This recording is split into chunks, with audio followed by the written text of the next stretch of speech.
دودھ پلانے کے پیریڈ میں ماں باپ کو بہت محتاط رہنے کی ضرورت ہے تاکہ بچے کے اندر اچھی خصلت اچھی عادت پیدا ہو اور وہ بچے کل ہو کر کے اسلام کے محافظ دین کے معاون بن سکے۔ اب آگے آئیے، دودھ پلانے کے پیریڈ میں ان کی باتوں کا خاص طور سے خیال کرنا چاہیے اور ان دنوں میں کس طریقے سے بچوں کے ساتھ برتاؤ کرنا چاہیے۔ اس کو اگر ہم مختصر کر کے کہیں تو یہ کہہ سکتے ہیں کہ اس زمانے میں بھی بچوں کے لیے ماں باپ کو اور خاص طور سے ماں کو 3 کام کرنے کی ضرورت ہے۔ سب سے پہلا کام، بچے کو اسی وقت سے اس کے ذہن میں اللہ تعالیٰ کی معرفت کے تعلق سے گفتگو سنائے۔ نمبر 2، رسول اللہ صلی اللہ تعالیٰ علیہ وسلم کی محبت کی باتیں اس کو سنائیں۔ اور نمبر 3، اسلام کی حفاظت و سیانت کے واقعات اور اس کی داستان اسی وقت سے ان کو سنائے اور انہیں بتائے۔ اس کی تفصیل حدیث پاک میں آیا، آقا کریم صلی اللہ تعالیٰ علیہ وسلم ارشاد فرماتے ہیں، علموا اولادکم علی ثلاث خصال، حب نبیکم وحب اہل بیتہ وتلاوۃ القرآن۔ جامع صغیر جلد نمبر 1 صفحہ نمبر 7 پر یہ حدیث پاک مرفوع ہے۔ آقا صلی اللہ تعالیٰ علیہ وسلم ارشاد فرماتے ہیں، لوگوں تم اپنی اولاد کو 3 باتوں کی تعلیم دو، 3 باتیں سکھاؤ۔ سب سے پہلی بات آقا صلی اللہ تعالیٰ علیہ وسلم نے بیان فرمائی، حب نبیکم۔ سب سے پہلی بات یہ ہے کہ تم اپنے نبی کی محبت اپنی اولاد کی خودی میں رچا دو، بسا دو، رگو پے میں پلا دو۔ اور دوسری بات آپ نے بیان فرمائی کہ اہل بیت کی محبت ان کے دل و دماغ میں بٹھا دو۔ اور تیسری بات یہ ہے کہ تلاوت قرآن کا شوق اس کے دل میں بٹھا دو۔ میری عزت کے جوانوں اور بزرگوں، آقا کریم صلی اللہ تعالیٰ علیہ وسلم نے جو تعلیم عطا فرمائی ہے اور جو تعلیم آپ نے دی ہے، یہ بہت سارے صفحات اور بہت بڑی لمبی چوڑی گفتگو کا مجموعہ اور ماحصل ہے کہ جب بچے کے دل میں آقا کریم صلی اللہ تعالیٰ علیہ وسلم کی محبت جاگزی ہوگی، تبھی جا کر کے وہ بچہ آگے چل کر کے دین کا محافظ بنے گا اور ماں باپ کا بھی وفادار بنے گا۔ نبی کریم صلی اللہ تعالیٰ علیہ وسلم کی محبت بندہ مومن کے لیے انتہائی ضروری اور اہم ہے۔ بخاری شریف کی حدیث ہے، عن عمر بن الخطاب قال قال رسول اللہ صلی اللہ تعالیٰ علیہ وسلم، لا یؤمن احدکم حتی اکون احب الیہ من والدہ وولدہ والناس اجمعین، کہ تم میں سے کوئی اس وقت تک مومن ہو ہی نہیں سکتا جب تک کہ اس کے دل میں میری محبت ماں باپ سے بھی زیادہ نہ ہو جائے، تمام انسانوں سے زیادہ نہ ہو جائے۔ یہ نبی پاک صلی اللہ تعالیٰ علیہ وسلم کی محبت کا اثر اور ثمرہ ہے۔ آج لوگ بچوں کو مضبوط بنانے کے لیے، جسمانی طور پر صحت مند بنانے کے لیے ڈابر کی جنم بوٹی پلاتے ہیں۔ میں یہ کہتا ہوں کہ جسمانی طور پر اگر مضبوط کرنے کے لیے ڈابر کی جنم بوٹی آپ پلاتے ہیں تو وہی طور پر روحانی طور پر مضبوط کرنے کے لیے عشق رسول کا جام بھی ان کی بوٹی میں پلائیں۔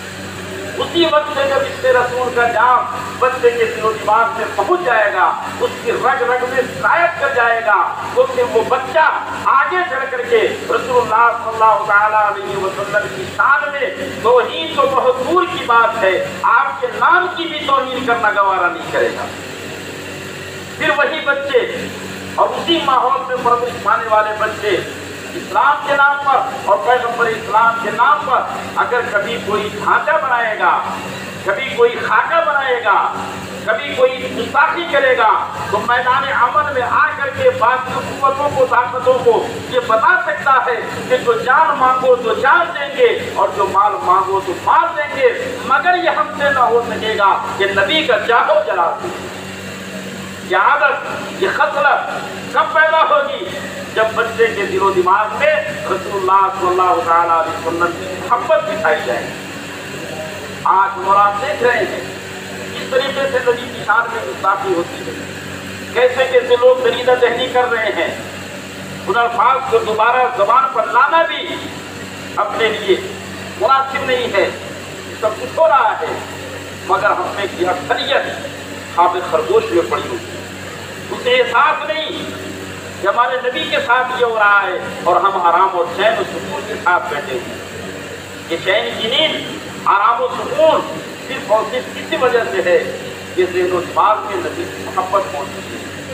نبی کی محبت اگر ہوتی تو آج اس طریقے سے گستاخی کا ماحول نہیں بنایا جاتا، بلکہ اسی وقت مخالفین اور گستاخوں کا دندان شکن جواب دے کر کے اس کو ہمیشہ ہمیشہ کے لیے خاموش کر دیا جاتا ہے. اس لیے دودھ پلانے کے پیریڈ کو اور ان ایام کو ہمیں معمولی نہیں سمجھنا ہے، بلکہ اس وقت ہمیں کامل احتیاط کرنی ہے. اور اس وقت نبی پاک صلی اللہ تعالیٰ علیہ وسلم کے فرمان کے مطابق اپنے بچوں کو نبی کی محبت میں سرشار کر دینا ہے.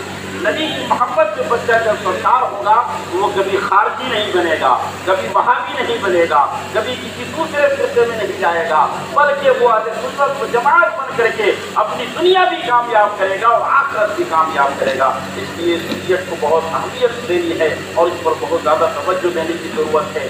یہ دوسری بات ہے، آقا کریم صلی اللہ تعالیٰ علیہ وسلم کی جب محبت ہوگی یقیناً اہل بیت سے بھی محبت ہوگی اور ان کا بھی وہ چاہنے والا بنے گا. اور جب نبی سے محبت ہوگی، اہل بیت سے محبت ہوگی تو یقیناً پھر قرآن کی طرف رجحان ہوگا، دین کی طرف رجحان پیدا ہوگا. تب جا کر کے نبی پاک صلی اللہ تعالیٰ علیہ وسلم کے بعد میں عمل ہوگا. دعا ہے کہ اللہ رب العزت ہمیں اپنے بچوں کی تربیت کے تعلق سے حساس ہونے کی توفیق عطا فرمائے اور اپنے بچوں کی صحیح تربیت اسلامی حدود پر کرنے کا جذبہ عطا فرمائے. وآخر دعوانا الحمدللہ رب العالمین.